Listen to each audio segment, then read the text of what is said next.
yang susah itu tuh kontrol mental kita. Benar. Ngerti nggak? Kayak kita tuh percaya Tuhan baik, tapi hancurnya tuh gila gitu. Hal yang paling sakit itu kan menurut gue tuh hal paling sakit adalah ketika kita masih bisa bilang kalau Tuhan Kan baik banget. kesel nggak sih kita kalau pelayanan ngeliat orang caper? Kan biasa gitu kan? Kayak misalnya, ih gue sih males banget sama dia caper banget, gila dia sih tantrum terus. Setiap ke gereja dia nangis terus. Ini pasti gangguan jiwa, yang ini pasti gimana sih sembuh tuh apa sih, kan orang kan pusing kan, ih gue pengen sembuh tuh apaan gitu. Sembuh tuh cuma waktu kamu tuh bertumbuh sama Tuhan tau. Kagetnya surprisingly kelemahan aku ini menjadi kekuatan buat orang lain, dan hidup itu begini, seperti darah Tuhan yang mengalir untuk kita, harusnya luka kita mengalir untuk kita. 1, 2, 3. Welcome to podcast Ruang Kaca. Halo sahabat Ekumene. Apa nih? Baru-baru apa nih?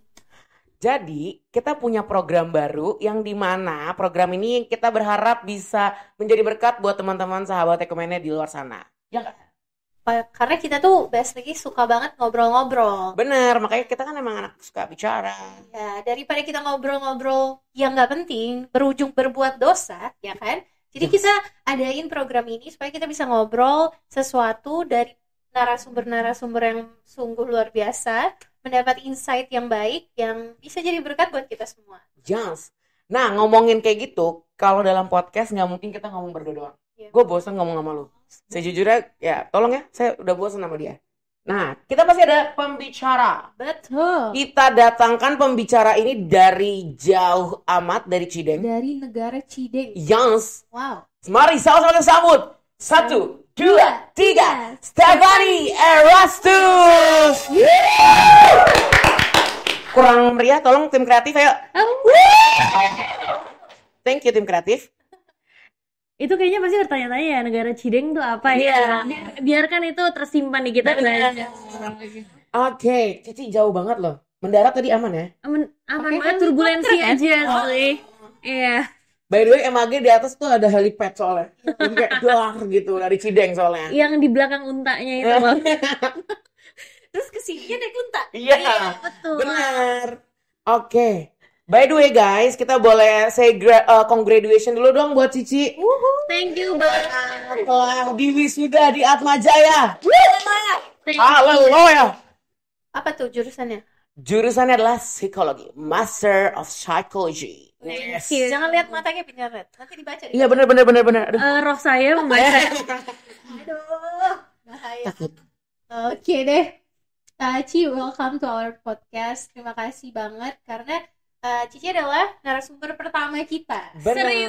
Serius banget. Pasti Nah, bangga dong. sebelum kita masuk kemana-mana, Cici harus tahu apa sih filosofi dari ruang kaca ini. What? Apa tuh? Boleh? Kaca, iya. Sebenarnya basically karena kita ada di ruang kaca. Benar. Nah, cuman kalau we want to look deeper gitu, kita ingin angkat filosofi yang Bapak sering bagikan, di mana hidup kita tuh seperti tinggal di ruang kaca. Everybody see us gitu. Jadi dalam ruang kaca ini kita mau jadi terbuka dengan pemikiran-pemikiran yang ada, which bisa jadi berkat bagi yang nonton. Bagus Yes. ya filosofinya. That's why kita pakai podcast Ruang Kaca. By the way, sejalan dengan jurusan Cici yang baru diwisudakan. Kenapa kita manggil dia Kezia? Karena sebenarnya kita pengen tanya, Ci, kenapa dari teologi Cici memutuskan ngambil psikologi? Benar. Oh, pastinya kan kalau kejadian di hidup aku kan orang kayaknya udah pada tahu ya. Iya. Karena aku udah tulis buku, udah sering podcast gitu ya. Dan aku rasa waktu aku kena depresi gitu, aku yakin betul kalau Tuhan tuh kayaknya nggak mungkin bawa aku sejauh ini hanya untuk diriku sendiri gitu. Jadi aku langsung memilih, actually ya aku tuh masuk psikologi pas aku depresi. Jadi bukan aku depresi dulu baru aku depresi sembuh baru masuk psikologi. Tapi waktu aku awal-awal bulan atau 2 bulan pertama tuh setelah aku udah ke rumah sakit dan dokter udah bilang ini anaknya depresi, bilang ke orang tua aku gitu, hiburan aku adalah aku mau kuliah psikologi. Jadi aku berpikir karena aku udah mulai sadar 2-3 bulan setelah itu kayak Tuhan gak mungkin deh bawa gue sejauh ini, tapi Tuhan gak mau gue tuh memberkati orang. Tapi masalahnya adalah aku nggak pengen memberkati orang itu seakan-akan kayak karena pengalamannya aja gitu. Jadi aku pikir aku pengen ambil bener-bener profesionalnya gitu, yaitu aku ambil psikologi di Atmajaya. Wow. Bekali diri ya. Iya, sambil rawat jalan gitu ya. Jadi kan sebenarnya sambil kuliah kita semakin tahu diri kita kan. Benar. Ternyata aku kayak gini ya, ternyata aku kayak gini ya gitu. Ini interesting banget ya, karena jarang kita bisa sembuh dengan hal yang psikologi itu kan berbicara tentang mental health-nya Cici dan bisa aja malah mengangkat trauma, Isu gitu ya. isu yang ada gitu, tapi ternyata heal through by that malah. Sometimes memang mengangkat isu sih, cuman menurut aku bersyukur banget, support system aku tuh mantep banget, dan memang aku tuh anak yang suka challenging banget. Wow. Jadi kayak karena kuliah, Benar. aku tuh jadi lebih waras sebenarnya. Jadi sebenarnya gini ya, kata orang tuh punya kena sakit mental gitu ya, itu tuh bikin kita jadi nggak bisa berkarya gitu. Padahal menurut aku, ini menurut aku Iya. kayak dari experience aku, kayak aku malahan, karena mungkin aku deket banget juga, kayak aku berjuang deket Tuhan. Aku gak bilang aku deket banget, tapi aku berjuang mendekat sama apa yang Tuhan mau gitu. Aku malah belajar menemukan diri aku yang baru, yang Tuhan tuh inginkan gitu.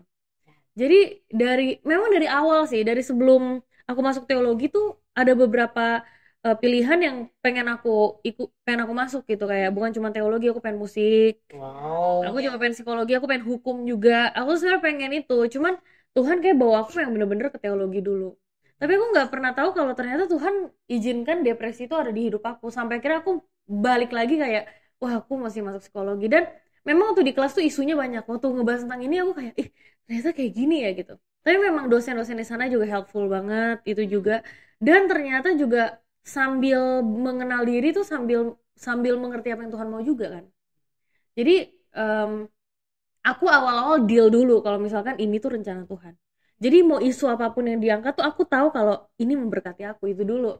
Jadi pegangan aku kuat banget. Soalnya kalau kita dengar isu nih yang bikin kita traumatized dan kita belum deal sama itu, kita memang jadi freak out kayak parah banget, gue nggak bisa denger gitu. Tapi kalau kita tahu ini tujuannya Tuhan, dia mau bahas sampai sesakit apa tuh kita tahu betul, kita punya pagar kalau enggak, ini tujuannya Tuhan. Makanya psikologi tuh nggak bisa jauh dari spiritualitas, memang nggak bisa. Aku juga waktu awal-awal datang ke psikolog tuh bisa nanya, Fanny kamu ke gereja nggak, kamu berdoa nggak, kamu ini, itu kan pertanyaan-pertanyaan awal sebenarnya. Kenapa? Karena kerohanian kita memang membantu untuk kita mengerti tujuan kita hidup gitu loh. Keren. Ternyata spiritual sama psikologi itu bukan hal yang bertolak belakang. Ternyata iya, walaupun ya kalau dalam psikologi kan kita ibaratnya aku belajar gitu, misalnya mental bisa dihitung, tapi kan kalau teologi kan kita nggak bisa hitung seberapa sih kamu deket sama Tuhan gitu, pakai angka kita nggak bisa gitu ya. Tapi memang menurut aku psikologi itu kan belajar tentang jiwa ya, dan memang kalau tentang jiwa tuh pasti cuma tentang bagaimana Tuhan itu sama kita gitu, karena kan yang memberikan jiwa aja Tuhan itu sendiri. Tapi kalau itulah bedanya, karena aku kan teologi dan psikologi gitu ya. Aku selalu bilang kalau psikologi tuh membantu banget. Psikologi tuh bikin kita, misalnya psikiater, obat-obatnya bikin kita lebih stabil. Tapi untuk mengisi kekosongan jiwa, dokter manapun nggak bisa. Karena banyak banget orang yang akhirnya depresi sampai mati dia minum obat. Karena iya pasti begitu. Karena gimana, kayak orang sakit lambung. Kamu sakit lambung, kamu hari ini nggak sakit lambung, minum kopi nggak sakit lambung. Kamu seminggu minum kopi terus, kamu sakit lambung nggak minggu depannya? Kamu sakit. Dan itu nggak selesai loh. Nanti tiba-tiba makan pedas ke-trigger lambungnya gitu. Udah sehat-sehat ke-trigger lagi. Sebenarnya tuh sakit mental tuh begitu. Punya gangguan mental tuh begitu. Misalkan kita sakit sedikit gitu, kita kayak ngerasa dicolek dikit, tapi kalau kita belum deal sama itu, kita bakal ke-trigger gitu. Dan menurut aku memang cuma Tuhan yang bisa menjaga kestabilan aku. Di balik obat memang menjaga kestabilan itu, tapi kedekatan kita sama Tuhan tuh mencapai kita mengerti tujuan Tuhan kan, dan tujuan hidup kita. Dan tujuan hidup kita itu yang akan memagari kita sama banyak luka sebenarnya. Gitu. Wow. Setuju sih. Menarik banget, karena di titik Cici itu lagi depresinya, dia malah kuliah. Coba lo lihat anak-anak sekarang, depresi, nangis say di pojokan. Kuliah malah depresi. Tapi aku nangis sambil kuliah sih actually. Tapi berhubung dengan itu ya, valid nggak sih perasaan itu? Kan tadi gue bilang benar. Kita yang kuliah ini malah ngerasa kayak aduh ini desperate banget, terlalu berat gitu. Kita ngerasa mental, wah ini gak baik buat mental gue gitu. Yes. Ya, untuk anak teologi yang mengerti bahwa spiritual itu tadi hubungan kita dengan Tuhan punya peran yang besar gitu. Boleh nggak atau valid nggak perasaan itu kita miliki gitu, Ci? Kadang-kadang kita ngerasa juga kayak, aduh, pernah nggak lu bangun pagi kayak, boleh nggak sih nggak kuliah? Sering loh, men. Iya, berujung dengan bolos dan lain-lain. Sebenarnya ada stres yang baik. Stres itu nggak selalu negatif. Stres tuh ada eustress, itu sebenarnya baik kan. Oh. Kalau nggak salah iya deh. Jadi selalu ada stres yang baik gitu. Kamu kalau misalkan nggak ada tekanan, kamu nggak bisa berkembang. Memang hidup ini tuh butuh tekanan gitu. Bener. Kamu harus punya pressure yang bikin kamu tuh maju gitu. Jadi sebenarnya valid nggak sih punya stres? Valid. Tapi bagaimana kamu menanggapi stres kamu? Itu yang paling benar gitu. Bayangkan kalau kamu punya stres, terus kamu nanggepinnya terus-terusan, ya udah gue tidur aja, gue me time dulu aja. Kamu nggak akan jadi orang. karena cuman orang-orang hebat doang yang bisa mengatur perasaan dia. Mau dibawa kemana? Bayangin aja kalau kamu stres gitu ya, terus akhirnya gue mau me time aja gitu ya, terus ya udah gue tidur dulu aja deh gitu. Kamu nggak punya ketahanan. Sama aja kalau kita pelayanan nih. Terus kita lebih banyak mentoleransi. Misalnya gini, gue gak suka sama dia, yaudah gue gak ketemu dia dulu. Atau gue gak mau, yaudah gue gak pelayanan dulu. Kamu mau dipakai Tuhan di bagian mana? Apa-apa lu gak mau? Misalnya kayak gitu. Iya, saya bilangnya kayak save ourselves. Iya, penting banget loh me time, penting banget loh. Tapi kalau misalnya kita ya, khususnya udah pelayanan, dan kita kayak sekolah teologi banget nih gitu. Bener. Ya hidup lu tuh cuma buat Tuhan coy, perasaan lu tuh cuma buat Tuhan. Aku lanjutin ya, aku punya momen dimana memang psikiater ngomong, psikolog bilang kamu kayak nggak boleh deh ketemu sama orang-orang yang kamu nggak suka dulu, karena kayaknya kamu udah gila gitu ya. Fanny tuh udah mulai nggak waras gitu. Sebenarnya kata-kata itu juga nggak boleh aku sebutin. I'm so sorry kalau misalnya ada yang denger ini. So Fanny tuh udah bener-bener nggak di track, nggak on the right tracknya tuh udah hilang gitu ya. Jadi kayaknya Fanny harus diasingkan dulu gitu, kayak pergi gitu. Nah, setelah aku udah kelar, berdamai dengan kondisi, aku sudah menerima bahwa aku pernah depresi, aku melakukan hal-hal yang aneh waktu aku depresi gitu. Aku kan balik lagi ke Jakarta, aku balik lagi pelayanan. Ternyata orang-orang yang aku gak suka masih bisa aku ketemukan di Jakarta ini gitu. Aku bilang sama Tuhan, kayaknya aku gak mau kemana-mana aja. Aku mau ngumpet aja, aku di Jakarta, tapi aku mau di ruangan papa aja. Aku gak mau gini-gini. Tuhan bilang apa? Ini kalau aku mau kamu ketemu sama dia, kamu harus ketemu dia. Kamu nggak bisa bilang psikiater suruh aku di dalam ruangan. Aku yang minta kamu. Dan kalau aku mau kamu ketemu orang yang kamu nggak suka, itu ada kekuatan baru yang muncul yang menjadikan kamu orang yang baru. Wow. Jadi itu kan lebih dari sekedar teori loh. Benar. Itulah pentingnya kita belajar psikologi sambil kita mengenal diri kita bersama Tuhan. Wow. Jadi lengkap gitu. Jadi nggak menye-menye istilahnya. Yes, nggak pakai karena tangan. aku selalu bilang, oke, perasaan kita tuh valid. Kita tuh nggak boleh sok-sok nggak gue kuat gitu. Itu juga kayak jangan gitu ya. Sering sekali dialami anak muda. Jangan kayak gitu juga gitu. Tapi memanjakan diri kita sampai tidak mengerti perasaan Tuhan itu salah banget loh. Itu tuh nggak boleh loh gitu ya. Keja, jangan Keja. Tapi Cici pernah nggak sih ngerasa kayak gitu, kayak dalam pelayanan gitu? Kalau kita, nah aku tuh termasuk orang yang apa-apa kayaknya selalu bilang, oh gue nggak bisa nih kalau udah kehilangan hati gitu-gitu, kayak kedamaian, kenyaman, damai sejahtera dalam pelayanan tuh penting gitu. Jadi kadang-kadang kalau udah ngerasa nggak damai, maunya ya jauhi, nggak pelayanan dulu gitu. Cici pernah ngerasa itu nggak sih? Aku sih coba berpikir ya, pelayanan zaman-zaman Paulus zaman dulu itu nggak ada kedamaian gitu, kayak kita tuh mengikut Tuhan tanpa kedamaian. Gila, lu buat pelayanan aja lu mesti ditanya lu Kristen, lu ikut Kristus bukan, kalau enggak lu mati, lu kehilangan keluarga negaraan lo. Dia bisa melayani Tuhan di dalam penjara, which is nggak ada kedamaian. Iya sih. Karena kedamaian tuh cuma di inside our hearts gitu, kayak itu cuma ada di dalam hati kita, bukan tentang situasinya loh, tapi bagaimana Tuhan tuh hidup di dalam hati kita yang menciptakan kedamaian itu. Jadi kayak mungkin hari ini kondisi aku lagi nggak baik-baik aja, mungkin kondisi kalian juga lagi nggak baik-baik aja gitu ya. Tapi kan kedamaian Tuhan itu kan sebenarnya udah ada di sini, dan bagaimana kita tuh terus melekat aja sama Tuhan gitu, yang bikin kita tuh bisa terus ya ntar juga berlalu. Yang penting selama kita berjalan baik-baik. Karena mau sedamai apa sih pelayanan? Malah bingung loh. Pelayanan itu kan, apalagi kita di gereja. Gereja itu kan bukan showroom mobil keren gitu, dimana orang-orang bobrok semua di sini. Yes. Orang-orang yang ibaratnya baru mau belajar sempurna tuh di sini. Iya benar. Lu kalau misalkan mau belajar, mau pelayanan di tempat nyaman, kayaknya nggak di gereja deh. Iya. Orang-orang fake semua di gereja. Kenapa? Ya karena cuma mau hidup kudusnya di gereja doang. Dan soon or later apa adanya akan keluar kan. Benar. Tapi bagaimana caranya kita tetap melayani Tuhan dan melayani perasaan Tuhan dengan cara kita menerima banyak kondisi dalam gereja dan berubah sama-sama. Itu kan yang paling penting. Jadi bukan kalau pelayanan ya, aku udah nggak bisa berpikir kesehatan mental aku sih, karena Tuhan pasti jaga kesehatan mental aku dengan caranya ya. Dan kita juga bijaksana sih, kayak kalau misalkan memang lagi nggak baik-baik aja, coba belajar ngobrol sama Tuhan nih. Jadi bingung ya, kita ngobrol tuh kayak rohani, psikologi, kayak wow ini mau kemana gitu ya. Wow. Kayak kita mau kemana gitu. Tapi Cici pernah nggak untuk mencoba berhenti dari dunia pelayanan dulu?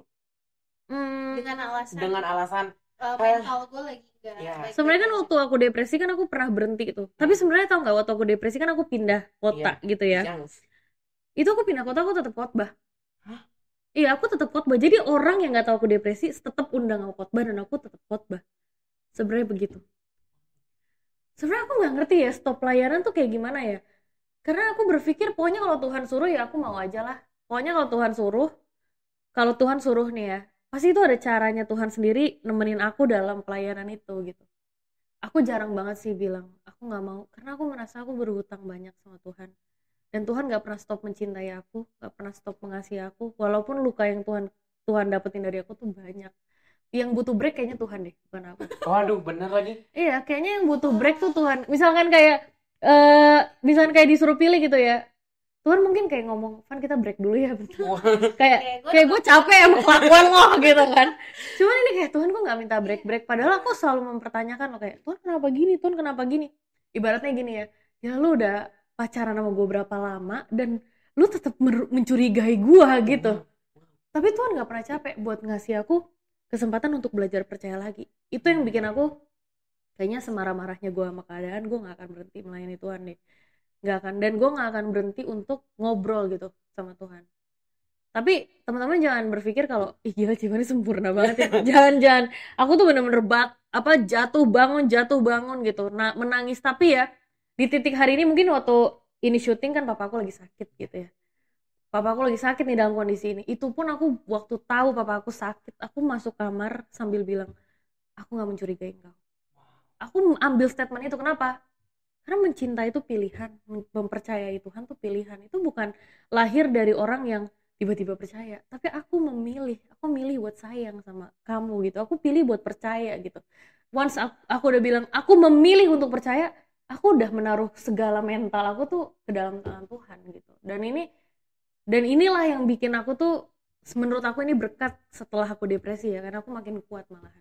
Makanya kalau orang bilang depresi tuh atau kita punya apa ya, mental illness itu bikin kita rapuh gitu. Enggak, Tuhan tuh malah bikin kita jadi manusia yang lebih baik dari sebelumnya. Kayak gitu. Menarik. Ci, kalau misalkan Cici tuh sekarang kan kita tahu ya, mungkin Cici lagi ngerasa lagi yang nggak baik-baik aja gitu. Yeah. Kalau ketika di saat di titik Cici nggak lagi baik-baik aja, hal yang paling sakit itu kan menurut gue tuh hal paling sakit adalah ketika kita masih bisa bilang kalau Tuhan tuh baik banget. Iya. Padahal kita lagi jatuh banget nih. Iya. Itu gimana caranya Cici untuk mengatasi hal itu? Aku sih percaya banget kalau akalnya Tuhan tuh nggak masuk di akal aku sih. Jadi kayak cara Tuhan berpikir tuh kayak nggak masuk gitu di gue gitu. Jadi gue nggak kayak kondisi hari ini ya. Gue kan suka gitu kayak kayaknya gue kemarin baru ngobrol sama bokap, kok hari ini seminggu ini gue nggak denger suara dia gitu. Bingung nggak sih? Bener. Padahal juga kayaknya bokap pelayanan, kayak bingung nggak sih gitu. Iya. Tapi jawaban Tuhan sih cuma satu. Segala sesuatu yang terjadi tuh ada dalam tangan aku. Dan gue gak mau curiga, pertama kali aku berdoa, aku bilang sama Tuhan, aku tidak mencurigai engkau. Itu kata pertama. Aku tidak mencurigai engkau. Aku tidak mencurigai engkau. Dan memang nanti mungkin waktu lagi ditayangin nanti ada lagu baru aku di Instagram. Aku baru rekaman, nggak ada di platform lain selain di Instagram aku kayaknya. Emang di YouTube itu karangan aku judulnya Lebih Dari Yang Baik. Karena memang apa yang Tuhan kasih tuh lebih dari sekedar yang baik yang kita pikirin gitu. Nah sebenarnya susahnya tuh bukan tahu Tuhan baik, karena gue tahu banget Tuhan baik. Gue percaya banget Tuhan baik. Yang susah itu tuh kontrol mental kita. Benar. Ngerti nggak? Kayak kita tuh percaya Tuhan baik, tapi hancurnya tuh gila gitu. Iya. Sama keadaan itu susahnya di situ sebenarnya. Yang aku lakukan dalam kondisi mental seperti ini, dan aku harus tetap pelayanan seperti hari ini, aku tetap talk show semua, adalah aku jujur sama diri aku sendiri. Aku nggak denial kalau memang aku lemah, aku sedih, aku hancur, berkeping-keping. Aku nggak denial tentang itu. Dan aku mengizinkan Tuhan mengambil penuh perasaan aku. Tuhan yang rapiin kehancurannya, Tuhan yang rapiin kerapuhannya. Jadi bukan aku yang merapikan diriku, tapi membiarkan Tuhan tuh benar-benar intervensi penuh perasaan aku. Tapi support system kanan kiri juga cukup ya. Aku bersyukur banget punya suami yang sangat aku bersyukur banget punya suami yang mengerti kesehatan mental. Itu penting banget. Karena waktu aku nangis, dia nggak bilang kayak gini, kamu stop ya nangis, kamu stop ya gitu. Dia malahan kayak, it's okay, kamu nangis dulu, nggak apa-apa. Abis ini kita lebih kuat lagi. Nah itu penting banget loh. Gimana lingkungan kamu mendukung kamu, dan bagaimana Tuhan itu penuh di dalam hidup kamu, sampai kamu tuh bisa tahu Tuhan baik, semua baik. Nggak mungkin Tuhan itu jahat sama gue gitu. Gue speechless sih. Jadi jangan nangis ya. Nggak, karena mungkin ini personal ya jadinya. Karena Cici tuh pernah bilang Kak, kadang kita nggak harus selalu milih diri kita sendiri, dan itu bukan sesuatu yang gampang menurut aku. Karena kadang kita ngerasa all we have is ourselves, dan saat Cici pas itu bilang ke aku, kita nggak selalu harus milih diri kita sendiri. And when I heard semua penjelasan Cici hari ini, itu kayak it's become logic now. Karena memang kadang-kadang tuh aku punya satu gambaran, bukan pernah dengar tuh gini, kadang-kadang kita bilang Tuhan aku percaya nih, aku taruh masalahnya di Tuhan. Oke, Tuhan aku percaya gitu. Tapi terus kita ambil lagi dengan kecurigaan kita. Terus nanti kita udah gak kuat, kita taruh lagi. Once kita curiga, kita ambil, enggak ini gue aja yang ngelesain gitu. Dan ketika Cici jelasin tadi, Cici bisa menghandle perasaan karena you let God do it gitu. Mempercayai Tuhan by your choice gitu loh. Memilih untuk percaya itu kan hal paling sulit sih menurut aku. Karena gimana pas kita percaya tapi kayak nggak ada yang terjadi. Tapi kan life is going on gitu. Kita harus ada yang kita jalani setiap hari. Dan pas Cici tadi bilang aku memilih, nah mungkin menurut gue kata kuncinya itu sih. Dan itu mustahil banget tau menurut aku. Iya. Karena waktu aku kemarin bilang sama diri aku kayak enggak, gue pilih untuk kuat gitu kan, kayak gue memilih untuk nggak mencurigai Tuhan. Itu gue nggak tahu what's next ya, ngerti nggak? Beneran nggak sih gue tambah kuat, beneran nggak sih gue nggak ngerti gitu. Tapi ternyata bener, gue nggak ngerti ada hari ini gue sekuat hari ini. Itu kalau bukan karena Tuhan sih, kejadian tuh ajaib tau nggak? Jadi keajaiban itu memang ada bagi orang yang mempersilahkan Tuhan tuh mengobrak-abrik hidupnya. Iya. Gitu. Kalau nggak bisa. Selama lo hidup buat diri lo sendiri, Tuhan nggak akan bisa hidup buat lo. Kayak gitu. Quote of the Keren day. banget. Wow. By the way, sorry banget Cici, kita hari ini gak ada minuman. It's okay. Celestial. Dasarnya 3. Kalau Lantai 2. kadang kalau misalkan lagi podcast, enak juga sambil makan ya. Yeah. Step Shell, tolong. Popcorn. Iklan ya, semua produk aku. Iya, tolong dong. Duar langsung gitu ya, tolong ya. Tolong ya, Next episode tolong dong. Sponsorin kita. Gue sambil ngunyah-ngunyah gitu biar ASMR. Yes. Nah, Ci, aku tuh menarik banget ya. Karena aku melihat gitu kan, aku kayak mungkin kita sering banget bikin riset kecil-kecilan. Kalau misalkan di titik terendah orang ya, selalu perempuan yang akhirnya mereka nangis-nangisan, ngerti gak sih? Sampai akhirnya mereka kayak, aku tuh udah gak kuat di STT ini gitu. Kenapa banyak banget selalu perempuan sih? Lu nyindir gue, Pin? Sorry, enggak. Pernah ya? Oke, gimana sih?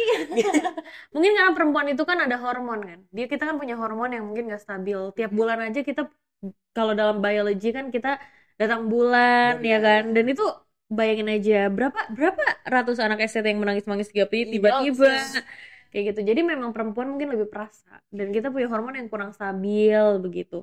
Tapi aku punya teorinya loh tentang ini. Nah, di Kejadian itu kan tulisannya berkembang biaklah dan bertambah banyak, taklukkanlah bumi gitu. Tapi aku selalu percaya kalau taklukkanlah bumi itu bukan tentang cuman lo jadi orang hebat, tapi lo harus bisa menaklukkan diri lo sendiri.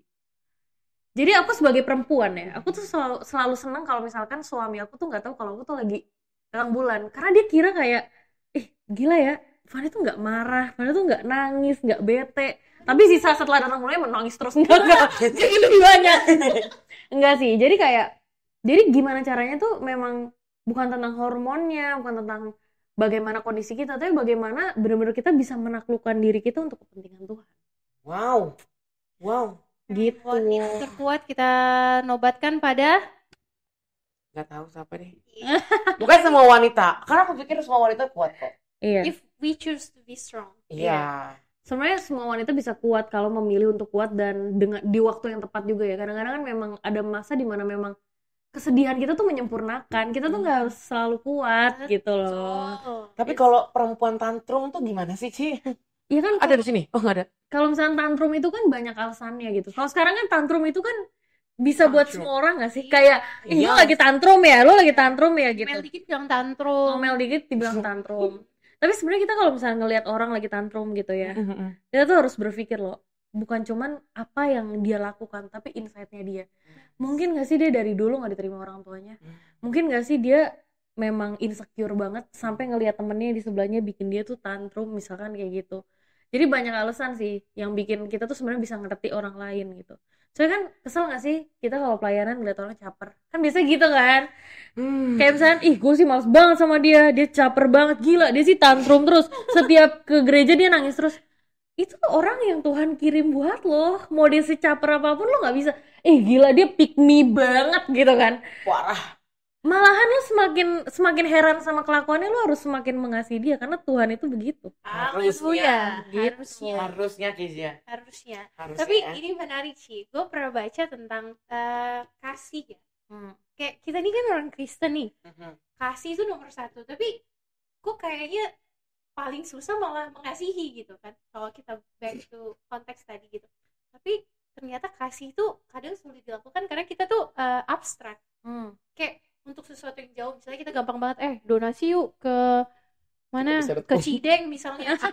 Cideng butuh Indomie. Ya kan, gampang banget. Tapi ketika teman kita yang samping susah, Iya. kita nggak peka gitu. Benar. Karena abstrak kan, yang kurang dijelaskan gitu. Sebenarnya kasih itu, kita tuh kayak lebih ke arah ngobrol-ngobrol gitu ya. Kayak kita kemana-mana gitu ya. Gak usah pakai Temanya tema. hari ini nggak bisa ada. usah. Ini kayak Iya. ngobrol gitu jadinya ya. Benar. Kalau ngomongin tentang kasih ya, kan ada orang yang bakar diri di firman Tuhan, yang dia membakar diri untuk kasih, tapi sebenarnya lu tuh nggak punya kasih. Ada tuh nanti coba ya di, Alkitab tolong nanti dikeluarin Alkitabnya di sini ya. Di mana kok? Dar. di 1 Korintus. Korintus. Hebat ya. proud Kan ada ya orang yang membakar dirinya, tapi ternyata dia tuh bilang dia buat Tuhan ya, tapi tanpa kasih sia-sia gitu. Padahal dia lakuin itu buat Tuhan. Kok bisa sih udah sampai gitu tanpa kasih sia-sia? Ya karena kasih itu tuh seturut dan sejalan sama apa yang Tuhan mau. Sepikiran dan seperasaan sama Tuhan tuh itu kasih. That's why kasih tuh susah banget dan kayak mustahil banget. Karena gimana ya, kita kan jadi selalu berpikir kalau Tuhan di sini dia bakal ngapain ya, gitu kan, kayak kalau Tuhan di sini ngapain ya. Tapi gue selalu pernah berpikir gini. Jadi gue pernah bilang sama Tuhan, gue susah banget mengasihi orang. Duh Tuhan, ini susah banget maafinnya, gimana ya Tuhan gitu. Terus aku mau flight gitu ke satu kota gitu ya. Di bandara yang sangat luas itu ada satu orang itu kayak kecil banget, jalan dari ujung kan di lapangan pesawat terbang kan gede kan, aku lagi mau naik pesawat, dia kecil banget di ujung situ. Pas deket ternyata dia bawa mobil dan orangnya gede. Jadi saking jauhnya dia itu sampai nggak kelihatan kecil gitu, pas deket malah gede. Tuhan ajarin aku, harusnya kamu ngelihat orang lain tuh sekecil itu kesalahannya, bukan sebesar itu depan mata kamu. Harusnya hati kamu tuh seluas lapangan pesawat terbang sampai kamu nggak bisa lihat kesalahan orang lain. Disitulah aku kayak, oke Tuhan, gue itu gara-gara aku ngeliatin ternyata gede ya. Pas dia datang kan bawa satu mobil kan, dan orangnya nggak kecil. Tapi kalau seluas itu kita punya hati, kita nggak bisa loh nempatin kesalahan orang di hati kita. Tapi Ci, pemikiran itu gue yakin cuma muncul di orang-orang yang bergaul sama Tuhan. Benar. Karena gue ngelihat dari cerita Cici, semua peristiwa di hidup Cici itu kayak ada pesannya gitu. Mungkin karena gue tuh sering banget bukan gue tuh orang yang nggak, Cici tuh nggak, bukan orang yang sering merenung kayak diem gitu, tapi memang kalau ada sesuatu Cici tuh bener-bener perkarakan aja kayak bener nggak sih Tuhan, dan bersyukur banget tuh menurut aku kayak Roh Kudus tuh partner terbawel di hidup aku yang aku tuh syukuri banget, dan aku juga menyediakan hati aku tuh buat dimarahin gitu. Makanya aku sering banget dikasih tahu kayak harusnya jangan gini, dan aku bersyukur juga papa aku tuh kalau aku tanya papa kayak apa menurut papa gimana, papa tuh selalu jawab tanya Roh Kudus dulu. Jadi bukan Wow. bukan papa yang jawab menurut papa gitu, tapi kamu coba belajar tanya Roh Kudus dulu gitu. Ya Wow. itu another level of Christianity sih. Makanya Kija, perjumpaan dengan Tuhan itu wajib. 30 menit Yes. itu minimal ya guys. Doa 30 menit, 30 menit. Yes. Itu bukan cuma pagi loh. Pagi kan ditemenin kan 1 jam sama Iya. Truth ID kan. Yes. Tapi sendiriannya kapan? Wow, tolong ya. Masih kok 30 menit. Puji Tuhan. Yuk, Cici. Oke. Di podcast ini kita nggak mungkin kita nggak ngasih apa-apa. Iya. Ini podcast eksklusif, mahal, banyak sponsor. Bener. Belum dimunculin aja sponsornya. Seneng banget. Oke. Apa nih? Ada apa ini? Tolong itu Stephanie STEPHA. Iya. Ya. Stephanie, tolong ya. Stephanie. Stephanie, tapi Rastus, tolong ya. nggak apa-apa. MTH, MPSI, dokternya nggak Ci? Nggak harus, itu nanti ya. Nggak apa-apa, salah nama, yang penting diingat terus. Oke, next. Ada apa sih? Wow, ini kacau. Lababu. Lah, buset, ayo ada apa ini? Kenapa ya? Aku tuh memang suka yang lucu-lucu. Oke. Ini lucu, creepy. Kita tuh, Mukanya serem tau, Ci. aku merasa ini lucu. Cuman memang kita nggak boleh ke ini ya, maksudnya kedagingan ya. Iya. Jadi kayak aku puji Tuhan banget waktu aku sekolah labu tuh kayak banyak yang kasih mendadak. Oh, Ini buat Fania, ini buat Fania, dan puji Tuhan. puji Tuhan banget kayak, kok dikasih ya? Dan satu labu aku lagi aku sewain ya Angel. Mau disewa, tolong ya bayar sewanya ya. Tolong dimandiin ya Cici Angel. Tolong ya. Nah, ya jadi teman-teman boleh suka-sukaan kayak gini yang lucu-lucu. Yang penting harus lebih suka Tuhan dibanding apapun. Haleluya. Benar. Oke, Next, ada apa? Apa sih? What is that? Ini apa sih? Parah. Ikan pari. Siapa yang Ikan pari. bikin ini? Aku tuh suka banget sama ikan pari. Why? Aku gak ngerti, aku rasa dia lucu aja. Emang definisi lucu Cici pari beda sih. Aku suka banget sama ikan pari, bener-bener lama banget. Tapi Cici pernah ke akuarium nggak? Kalau lihat dia dari bawah kan serem. Dulu kan aku PPL di Sydney. Ya, aku PPL. Jauh ya. Tolong dong kita PPL jaga jauh dong habis ini. California. Ikut deh. Aku dulu pernah PPL di Sydney, aku pernah tinggal di sana kan 6 bulan, dan aku memang waktu aku PPL itu kan aku dikirim buat hari itu di gereja itu, dan aku sekalian sekolah bahasa gitu. Jadi aku tetap empet-empetin tuh sama kalau bisa sambil belajar gitu. Nah, di sana tuh ada akuarium ya. Dan memang dari sebelum aku pergi ke negara itu, aku tuh udah suka banget sama ikan pari, tapi saking sukanya papa aku itu bayarin aku annual pass 1 tahun untuk pergi ke akuarium kapanpun. Jadi aku bener-bener pulang sekolah, pulang pelayanan tuh aku duduk ngeliatin ikan. Dan aku suka banget sama ikan pari.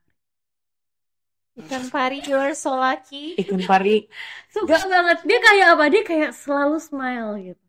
Iya. No, tapi ya oke lah. Kalau smile Selera ya. tapi kan dia buntutnya tajam, say. Iya. Dalam keadaan aslinya dia nggak selucu ini guys. Tapi kalau kamu lihat, ini kita main banget. Tapi kalau kamu lihat dia tuh kayak kalau misalnya di akuarium dia kan bakal terbang-terbang gini, Iya. terus ke apa namanya, ke kacanya kan kayak gini kan. Iya. Itu kayak dia say hi kan sama gue gitu.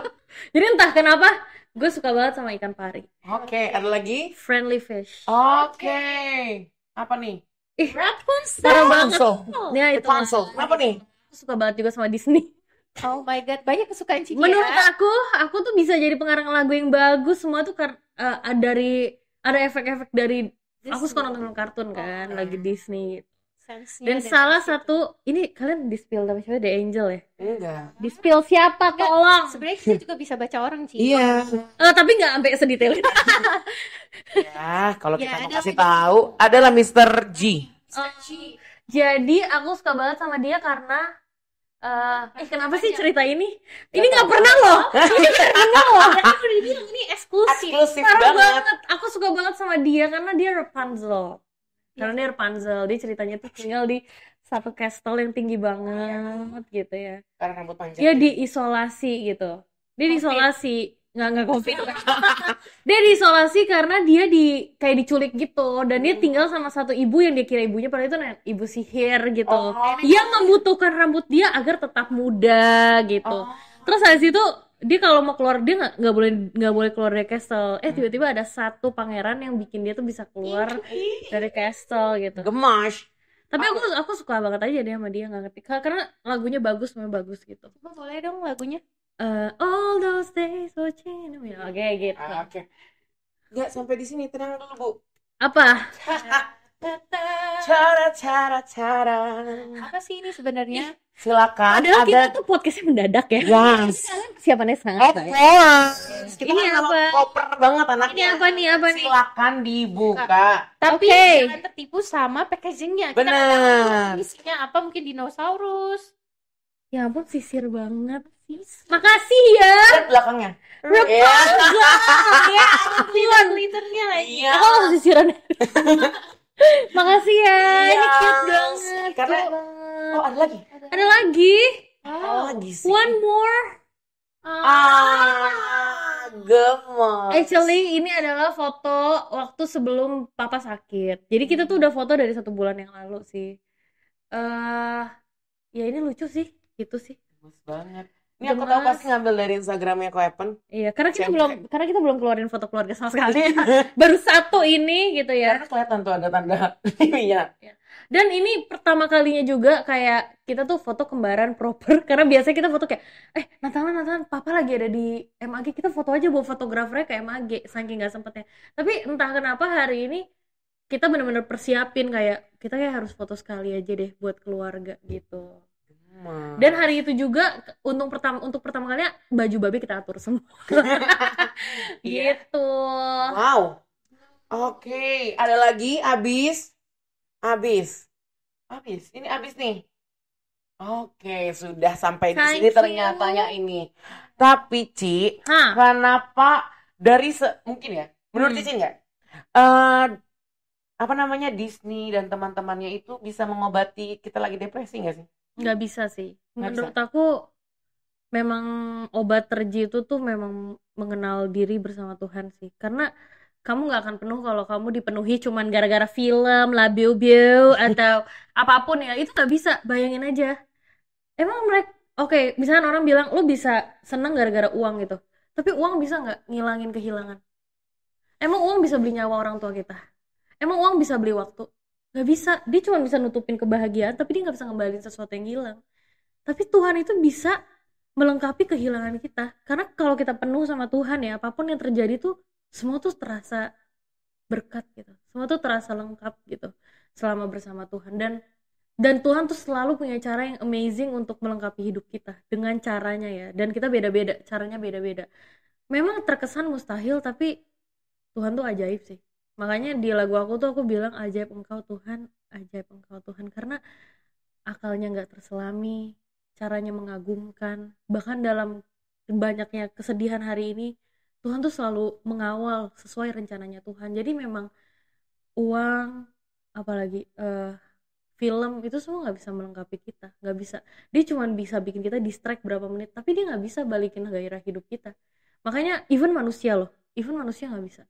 Sesayang apa orang sama kita bisa sampai kita tuh penuh gitu, nggak bisa. Tuhan doang yang bisa penuhin hati kita. Nggak bisa, bener-bener nggak bisa. Aku sih berpikir ya, kayak hari ini aku kan kaget papa aku sakit gitu. Tapi kaget-kaget ini tuh akan terus berlanjut karena hidup bakal tetap berjalan. Ntar mama aku yang sakit, entah suami aku kenapa, itu kan banyak yang kaget-kaget gitu kan. Tapi bagaimana waktu dunia mengagetkan kita dan kita tetap teduh bersama Tuhan, itu kan intinya gitu. Kita kan nggak bisa kan pas kaget belilah bubu aja kan nggak bisa dong. Lagi kaget nonton aja deh, nonton kan nggak bisa. Waktu kita kaget shock, Tuhan bisa ngomong it's okay bentar, take your time, kita jalanin. Itu kan yang kita butuhin kan gitu. Keren banget. Karena memang menurut gue juga sih ada tempat di hati kita yang nggak bisa diisi sama apapun kecuali sama Tuhan, dan baru bisa ngerasa full.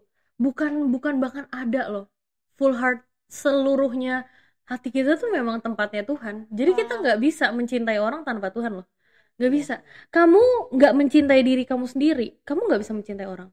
Misalkan ya, aduh aku susah nih ngomongnya kayak gini, kamu bilang kamu cinta banget sama orang gitu, tapi kamu nggak penuh sama Tuhan, Kalau orang nggak penuh sama Tuhan tuh nggak tahu cinta tuh kayak gimana. Nggak bisa, dia nggak bisa tahu karena dia nggak pernah berkorban buat Tuhan, dia nggak pernah. Akhirnya apa ya? Akhirnya dia jadi lebih cinta manusia dibanding diri dia sendiri. Makanya bisa jadi bucin, bisa jadi kenapa? Karena yang penting lu sayang gue. Dia nggak bisa lihat betapa berharganya dia di hadapan Tuhan, makanya nggak bisa. Orang tuh nggak bisa mencintai orang lain dengan porsi yang baik kalau dia nggak mencintai Tuhan. Karena hati kita tuh sepenuhnya tuh harus sama Tuhan, baru kita bisa punya porsi yang benar mencintai orang. Gitu. Wow. Berarti harus penuhnya ya, bukan tadi ada satu Enggak. bagian. Makanya dulu aku khotbah kayak gitu. Ada part yang memang Tuhan harus isi. Bukan semua part harus Tuhan isi. Baru kita benar mencintai orang gitu. Baru kita nggak jadi bucin. Baru kita bisa menghargai diri kita dibandingkan kita menghargai orang. Misal sekarang kan kalau kita cinta sama orang kita disakitin kadang-kadang kita ngalah.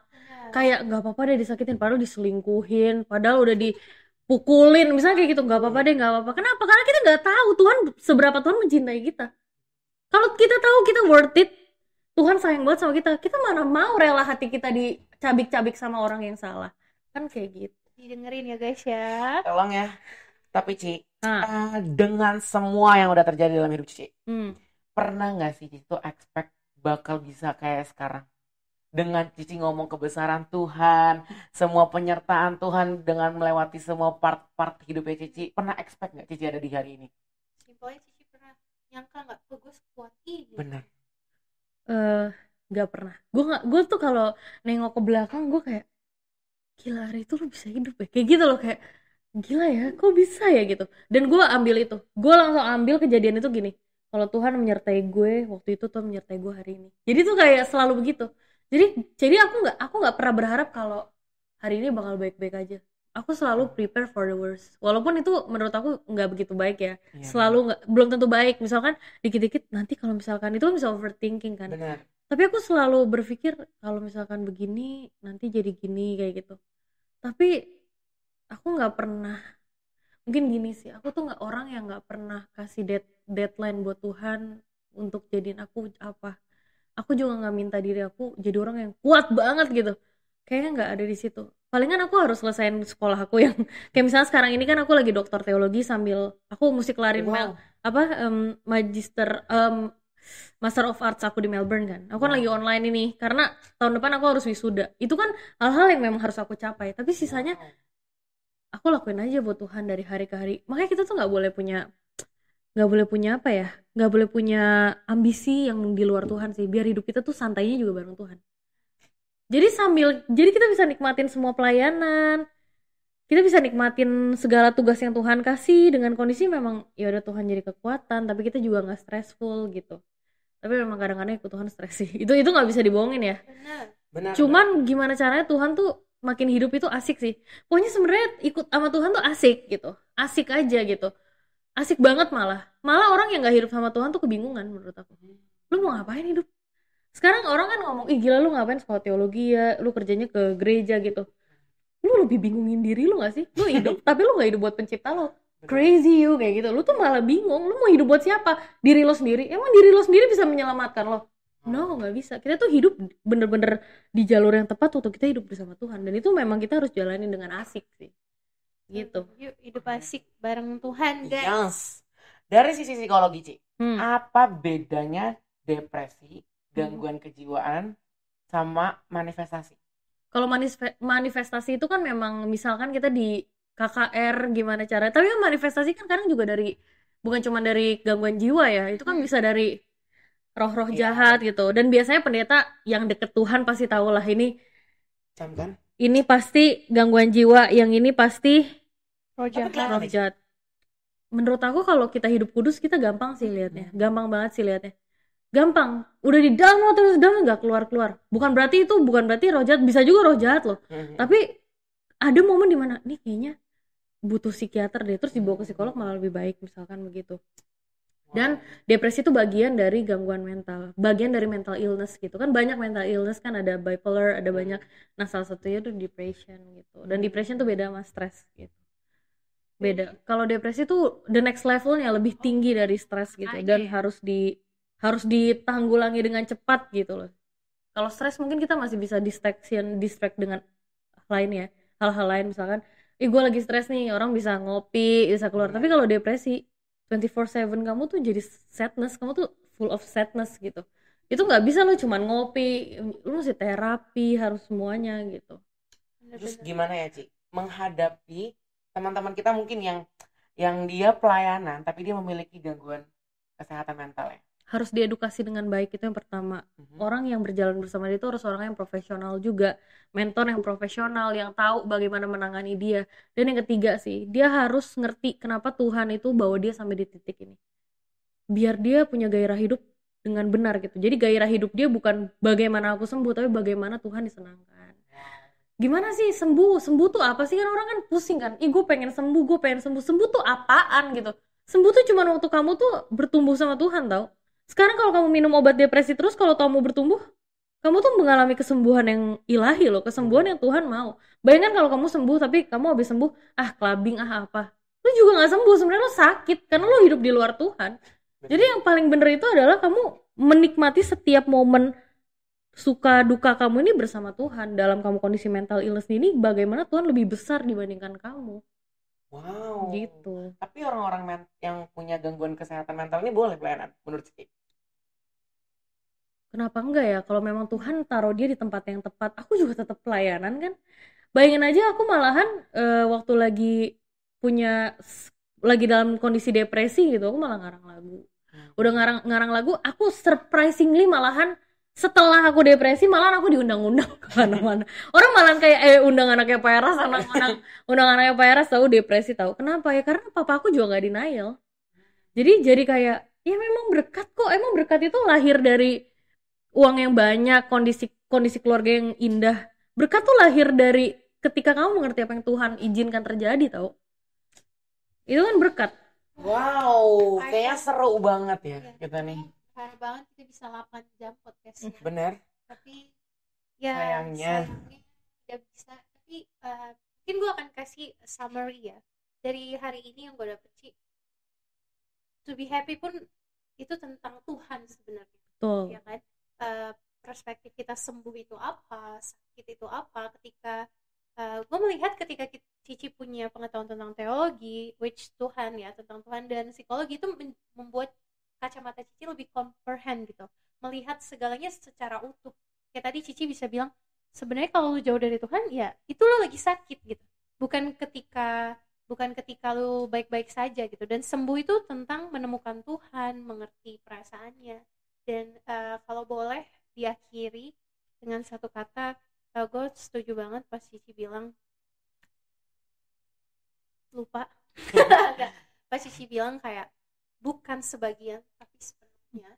Dan harusnya dan Cici bilang tadi, kesembuhan Cici itu ketika Cici memilih berjalan bersama Tuhan dan tidak mencurigai Tuhan. Tuhan. Jadi hari ini kita belajar banget ya. Belajar parah. Belajar tapi banget. Sebagai closing statement nih, boleh dong Cici? Iya dong. Kasih dong buat teman-teman kita yang sekarang mungkin lagi ngalamin di titik beratnya mereka. Cici boleh kasih support buat mereka semua. Pokoknya kamu jangan mencurigai Tuhan. Kadang-kadang luka yang Tuhan izinkan terjadi itu berkat buat orang lain. Dan kita tuh hidup bukan buat diri kita tuh hidup buat Tuhan. Kita tuh hidup buat jadi berkat buat orang. Hidup itu bermakna kalau kita tahu apa yang harus kita lakukan untuk pencipta kita. Jadi kalau misalkan kita penuh luka hari ini, pastikan lukamu tuh memberkati orang lain. Dan kalau misalnya kamu susah hari ini, pastikan susahmu itu menguatkan orang lain. Sama kayak aku hari ini mungkin gak kuat lewatin ini semua. Tapi kagetnya, surprisingly, kelemahan aku ini menjadi kekuatan buat orang lain. Dan hidup itu begini. Seperti darah Tuhan yang mengalir untuk kita, harusnya luka kita mengalir untuk sesama kita. Wow. Keren. Ya, puji Tuhan. Oke. Kita berharap bahwa teman-teman sahabat-sahabat Ekumene di luar sana bisa mendapatkan apa yang kita sampaikan pada hari ini, benar? Benar-benar. Dapat berkat dari gak cuma dari jasmani tapi juga rohani. Ya. Dan bisa mendapatkan pesan-pesan yang kalian bisa tangkap dari podcast kita pada siang hari ini.